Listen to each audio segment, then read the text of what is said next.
some ways, does it feel like you guys are already in kind of a double elimination postseason environment? Uh, I mean, we know what's at stake. We know what's at stake. Are we going about things any different than we've been going about it? No, but we know what's going on. What has April meant to you during this transition? The player before the season you said needed to do big things. That's started every game for you. Yeah, April has been great on and off the field. She's really turned into a great leader for this team, for a place for our younger athletes to go to if they need help with things that don't even have to concern with softball.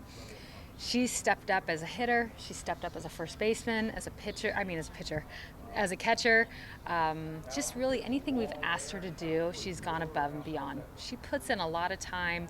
She cares about this team. She cares about this program. Her heart and soul is in it, and I just really cannot thank her enough for what she's done this year. You don't have a lot of seniors, and obviously one of them's hurt, and one of them's a soccer player. But what would that group mean to you?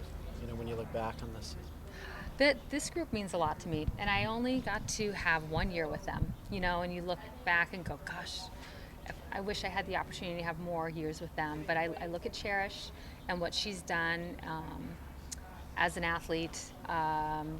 She's a great leader as well. I look at both Cherish and April, and they came into different roles this year than what they've had in the past year. So different roles on the field, different roles for the team, leadership roles. There's a lot of things that were asked of them, and I thought they handled it really, really well. And they were eager to get better with what they were doing. They want to be great leaders for this team, so they worked hard, just like you would practice, your fundamentals. They worked hard at becoming great leaders for this team.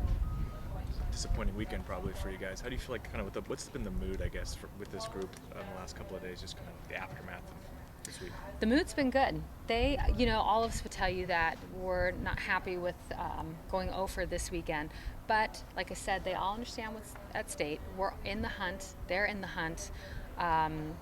There's a sense of urgency. There's a sense of really being prepared for what we want to do going to Utah. And I like that. There's no panic. They know what they need to do. They know they're capable of doing it.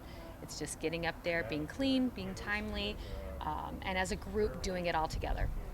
Going on more pitching, we've obviously seen more of Rachel Sid and Haley Cruz pitching more and more. Should we expect to see more of that this weekend, especially since Dale has obviously pitched so many pitches over the last couple of weeks to relieve some of the load off her in such an important series? Sure, I think so. I mean, I think you'll plan to see Dale a lot this weekend, but I think you could look for Rachel. I think you could look for Kaylee. And also, if there's opportunity for Haley. Just a lot of it will just depend. I mean, for us, we're really taking it one game at a time. So to project, I wouldn't be able to do that. But to know that they'll all have some say in it, I would say yes, for sure. What's the process of kind of determining how to utilize her? Are you watching certain things and seeing when she needs a rest, or kind of what's that like for you? For Jordan? Throughout a game. Sure. Just, I would say pitch count. I would say, how she's going about her counts. Is she, staying ahead? Is she falling behind? Is she getting quick outs? How's the opponent handling her? Just really things that we've managed all year. And then from there going and making decisions. We know that she's not going to be able to throw every pitch. And so with that, it's putting ourselves in situations where having Rachel come in and give us rollover ground balls and let the defense work behind, Haley mixing speeds, Kaylee coming in and mixing speeds, and just allowing our defense to work. So it's something we've been going about all year. It's just for sure now you're getting to the end of the year, so you start to see the load, and what that's done, for Jordan. So she needs help. Going off that, Oregon and Utah are very similar when it comes to hitting and pitching. What do you think is going to be the key this weekend to getting the amount of victories that you guys need to be able to stay in the hunt for playoff contention? To me, I think it's all about who wants it. It's who wants it, who is timely, who's clean on defense, who's able to rally and really get what they want. I think you saw that this past weekend with Oregon State. It was a tough battle, but you could see they came in and just they were going to find a way to get it done, and they did. So that's for us too. It's going to Utah and knowing exactly what we want and knowing that we have to play clean. We have to be timely with our hits and work together to get those wins.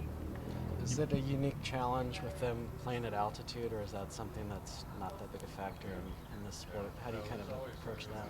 You know, I think one thing that's nice is that we'll get to practice there tomorrow. So we'll get to see. That's my first time going there and playing. But for the most part, we would treat it like we've been treating it. I don't know yet. I guess we'll find out. You mentioned some miscues after the Oregon State game. What's the process for cleaning those up? Is it a matter of just like simulating those situations over and over again? I think so. I think it's just getting out in practice and cleaning up some things that didn't quite go our way. And if it was a communication breakdown, or if it's maybe somebody trying to cover too much ground versus just really understanding the ground that they need to cover, or little things like that. To me, all those things get taken care of in practice. We had a great day yesterday at practice. You could feel their urgency. You could feel that they're on a mission. They know what they want. They know what they need to do. So I'm looking forward to seeing how they respond. You know, anytime you don't get something that you want, this is where you get to see, okay, how is your team going to respond? Can you talk about Haley's performance on the field, kind of translating into her new transitional role as a leader off the field? Haley has always been a leader by example. Every day she shows up, she gives 110% in everything she does, whether it's weights, whether it's practice. She does a great job of communicating with her teammates. She really cares about her teammates, you know, wants the best for her teammates. And then I think just some of the social media stuff that you see, she's quiet, and I think that gives her a way to, for somebody that is quiet, to express herself. And you get to see that she's a good dancer. You get to see that she's funny, you know, you get to see that she, I don't know, you could tell that she really cares about this team, and she's very supportive of this team and of our program, and just the way that she handles herself on social media. What are your kind of expectations for her next year, coming into this solidified leadership role next year? I'm just, to me, when I think of our athletes, whether it's her or a freshman, you know, you think of where Haley is as a junior. So to me, it's coming in and being able to go to another level as a senior. If we're doing things right with our athletes and with our team, you should see like kind of a staircase each year, and you should see that with her leadership. You should see that with her quality of play. You should see that, you know, with her hitting, how she goes about her teammates, all that type of stuff. You should see it like a staircase. And so that's what I would expect from her. Will you be in the next viral video? No. They don't want me in their video. I think I would get their ratings would go downhill. So they need to just keep doing what they're doing. So far they've been really successful.